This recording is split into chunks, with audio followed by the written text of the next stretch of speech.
Persian empire का capital Madain, जो एक जमाने में दुनिया की सबसे ताकतवर और रिच सिटी थी, और इस सिटी के सेंटर में पर्शियन बादशाहों का मशहूर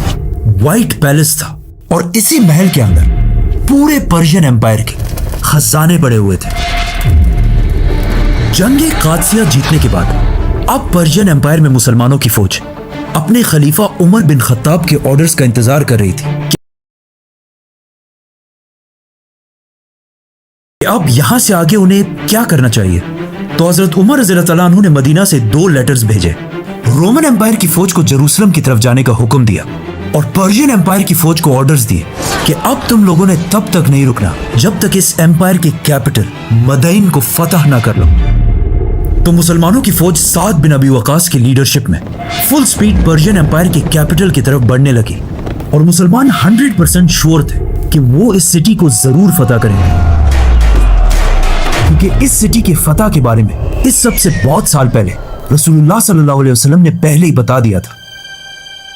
जब रसूलुल्लाह सल्लल्लाहु अलैहि वसल्लम मक्का वालों के बहुत जुल्म के बावजूद उन्हें इस्लाम की तरफ बुला रहे थे, लेकिन अब आप सल्लल्लाहु अलैहि वसल्लम के चचा अबू तालिब की वफात के बाद अब उनके लिए मक्का में रहना बहुत ही डेंजरस था। तो आप सल्लल्लाहु अलैहि वसल्लम मजबूरन अबू बकर रज़ियल्लाहु तआला अन्हु के साथ मक्का से छुपकर मदीना की तरफ रवाना हुए। और उनके जाते ही मक्का के लीडर अबू सुफियान ने ये ऐलान किया कि जो भी इन्हें जिंदा या मुर्दा हमारे पास लेकर आएगा उसे हम 100 ऊंटों का इनाम देंगे। अब जब आप सल्लल्लाहु अलैहि वसल्लम और हजरत अबू बकर रास्ते में थे तो इन्हीं 100 ऊंटों की लालच में एक आदमी सुराका बिन मालिक इनका पीछा करने लगा। लेकिन जैसे ही सुराका उनके करीब पहुंचा तो उसका घोड़ा अचानक रुक गया और उसकी बहुत कोशिश के बाद भी वो घोड़ा अपनी जगह से नहीं हिला। आखिर आप सल्लल्लाहु अलैहि वसल्लम ने उसकी तरफ मुड़कर देखा और कहा, सुराका, वो क्या दिन होगा कि पर्शियन बादशाह के कंगन ब्रेसलेट्स तुम्हारे हाथों में पहनाए जाएंगे। सुराका ये सुनकर हैरान रह गया कि खुद तो इनके पास कुछ है नहीं और बातें पर्शियन बादशाह की खजानों की कर रहे हैं। लेकिन अब कुछ ही सालों बाद उमर बिन खत्ताब की खिलाफत में मुसलमानों की फौज पर्शियन एम्पायर के उसी कैपिटल की तरफ बहुत तेजी से बढ़ रही थी। लेकिन पर्शियन एम्पायर के capital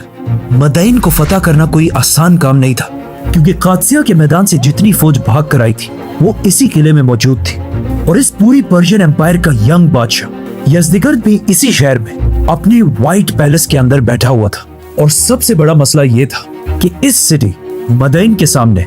the famous tigris river बह रही थी और पर्शियन फौज ने मुसलमानों के पहुंचने से पहले इस दरिया के ऊपर बने हुए ब्रिज को जला दिया था और सारी कश्तियों को अपने साथ दरिया के उस पार ले गए थे। तो जब मुसलमान यहाँ पहुंचे उनके पास और कोई चॉइस नहीं थी, तो वो यहीं पर काफी अरसे तक बैठे रहे और किसी तरह इस कैपिटल तक पहुंचने की प्लानिंग करने लगे। नाउ पर्शियन बादशाह ये सब इसलिए कर रहा था ताकि वो इस सिटी के सारे खजानों को जमा करके यहाँ से भाग जाए और मुसलमानों के हाथ यहाँ कुछ भी ना है। जाने से पहले यज़दिगर्द ने मुसलमानों के जनरल साद बिन अबी वकास की तरफ ये ऑफर भेजी कि अब तुम लोग और बस करो, अब तक जितने इलाके तुम लोग फतह कर चुके हो वो सब तुम्हारे हुए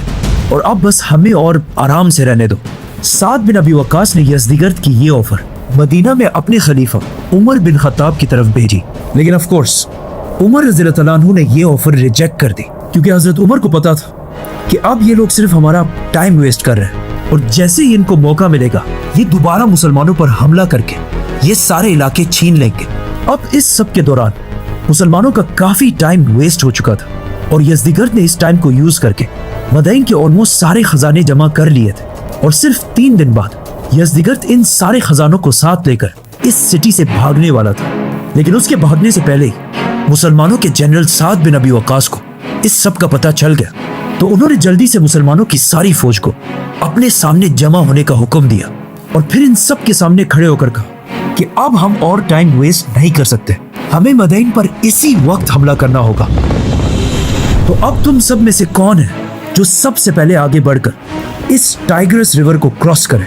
लेकिन कश्तियों के बगैर सिर्फ घोड़ों पर यह रिवर क्रॉस करना बहुत ही मुश्किल काम था, क्योंकि टाइग्रस रिवर दुनिया के बड़े रिवर्स में से एक थी और इसकी डेप्थ भी बाकी नॉर्मल रिवर्स से बहुत ज्यादा थी। लेकिन इस सब के बाद भी मुसलमानों की फौज पीछे हटने के लिए तैयार नहीं थी और साद बिन अबी वकास की बात सुनते ही आसिम बिन अम्र मुसलमानों की फौज से सामने आए और कहा, सबसे पहले मैं इस रिवर को क्रॉस करूंगा। और आसिम बिन अम्र के साथ साथ 600 और जवान भी इस दरिया में कूदने के लिए तैयार हुए जिनमें से एक आसिम बिन अम्र के भाई काका बिन अम्र भी थे। ये 600 आदमी मुसलमानों की फौज से आगे बढ़े और बिल्कुल दरिया के करीब आकर खड़े हुए। ये सारे काफी देर तक इस दरिया को बस देखते रहे, क्योंकि इन सबको पता था कि इस दरिया को क्रॉस करने के चांसेस बहुत ही कम है और हो सकता है दरिया के उस पार पहुंचने से पहले ये 600 मुसलमान इस दरिया में डूबकर मर जाए। आखिर काफी देर इसी तरह खड़े रहने के बाद आसिम बिन अम्र ने अचानक आसमान की तरफ देखा और कहा, कुल्लु नफ्सिन ज़ाइक़तुल मौत, मौत तो एक दिन हर इंसान को आनी है। और ये कहते ही ये सब दरिया में कूद पड़े। मदाइन के लोग जिन्होंने अपनी पूरी जिंदगी इसी दरिया के पास गुजारी थी, उन्होंने ऐसा मंजर अपनी पूरी जिंदगी में इससे पहले कभी नहीं देखा था।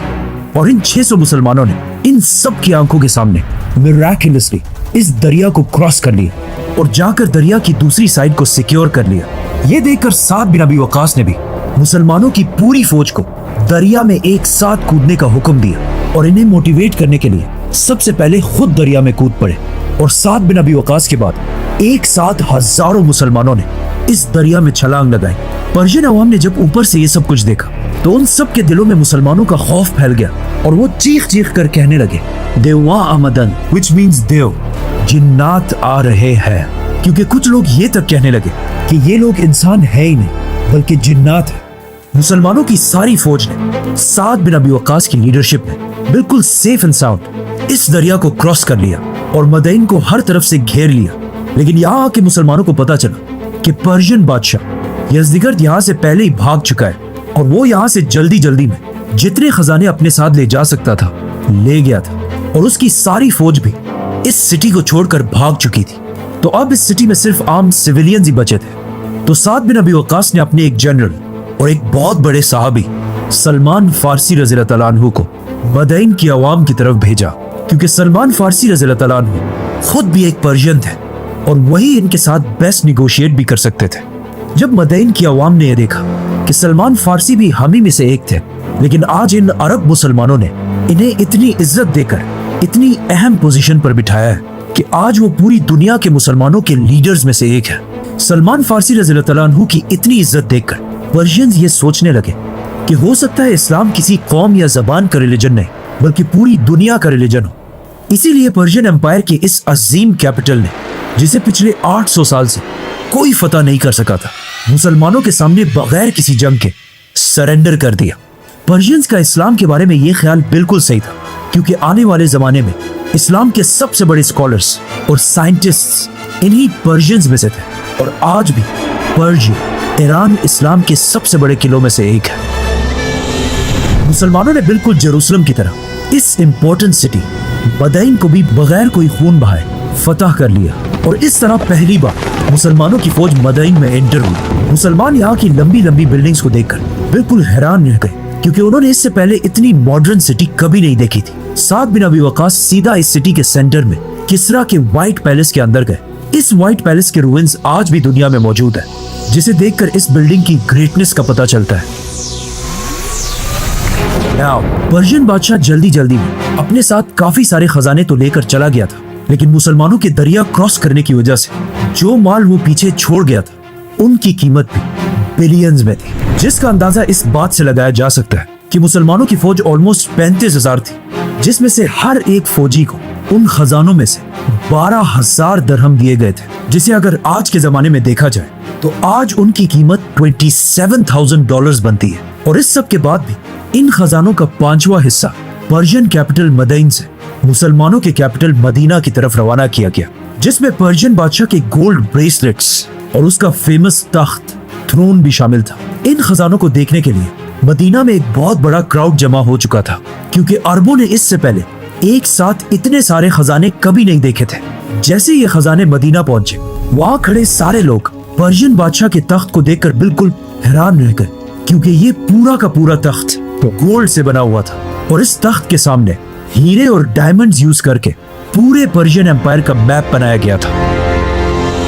इस तख्त के बारे में ज्यादा मुसलमानों की राय ये थी कि इसे ऐसे ही रहने दिया जाए और आज से ये हमारे खलीफा का तख्त बने। लेकिन वहाँ हजरत अली रज़ियल्लाहु तआला अन्हु भी खड़े थे, जिन्होंने इसकी सख्त मुखालफत की और कहा कि इस तख्त के टुकड़े टुकड़े कर दिए जाए, ताकि ऐसा ना हो कि आने वाले मुसलमान बादशाहों में इस तख्त पर बैठने की ख्वाहिश पैदा हो। खलीफा उमर बिन खत्ताब को भी हजरत अली रज़ी अल्लाह अन्हु की राय पसंद आई और उन्होंने इस तख्त को टुकड़े टुकड़े करने का हुक्म दिया और उसे मुसलमानों में तकसीम कर दिया। इसके बाद हजरत उमर ने वहाँ खड़े सहाबा को हुक्म दिया कि सुराका बिन मालिक को मेरे पास लाओ, और उसके आते ही हजरत उमर रज़ी अल्लाह अन्हु ने उसके हाथों में पर्शियन बादशाह के कंगन पहनाए। वहाँ सारे लोग हैरान हुए कि हजरत उमर ने आखिर ऐसा क्यों किया। तो हजरत उमर ने उन्हें बताया कि ये मैंने रसूलुल्लाह सल्लल्लाहु अलैहि वसल्लम की हदीस को पूरा करने के लिए किया है कि जब हिजरत के दौरान उन्होंने सुराका से कहा था कि एक दिन किसरा के कंगन तुम्हारे हाथों में पहनाए जाएंगे। थोड़ी देर कंगन पहनने के बाद हजरत उमर ने उसे कहा कि अब ये उतार दो, ये तुम्हारे नहीं है और इसे मुसलमानों की बैतुल माल में जमा कर।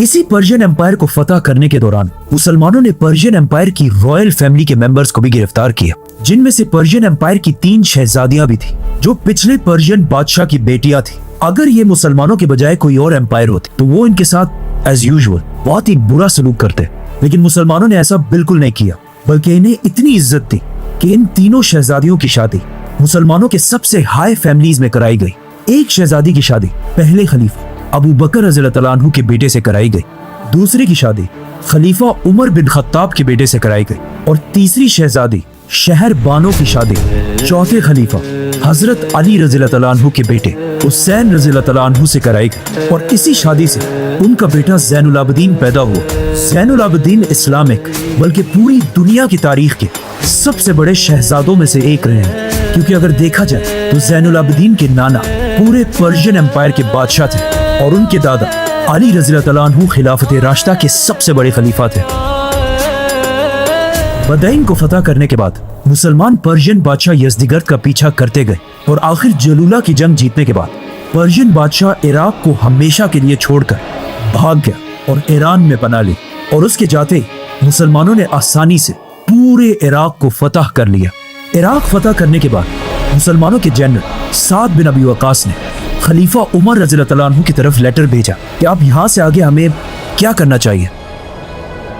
जिस पर हजरत उमर ने एक बहुत ही अजीब रिस्पांस दिया कि अब और बस है, इससे आगे मुसलमानों को जाने की इजाजत नहीं है। जितने इलाके हम फतह कर चुके हैं वही हमारे लिए काफी है और मेरी तो ख्वाहिश ये है कि हमारे और पर्शियंस के दरमियान एक ऐसी दीवार होती जिसे हम दोनों कभी क्रॉस ना कर पाते और ये जंग यहीं पर ही खत्म हो जाती। इस लेटर के बाद साद बिन अबी वकास ने मुसलमानों की फौज को आगे बढ़ने से रोक दिया और पूरे इराक में पहली बार इस्लाम का निजाम कायम किया और हजरत उमर रज़ियल्लाहु अन्हु के ऑर्डर पर साद बिन अबी वकास ने इराक में मुसलमानों का एक नया हेडक्वार्टर बनाया जिसे कूफा कहा जाता था। इस्लामिक हिस्ट्री में कूफा का बहुत बड़ा रोल रहा है क्योंकि यही कूफा मदीना के बाद मुसलमानों का नया कैपिटल भी था और इसी कूफा की वजह से इस्लामिक हिस्ट्री का सबसे दर्दनाक इवेंट भी पेश है, करबला।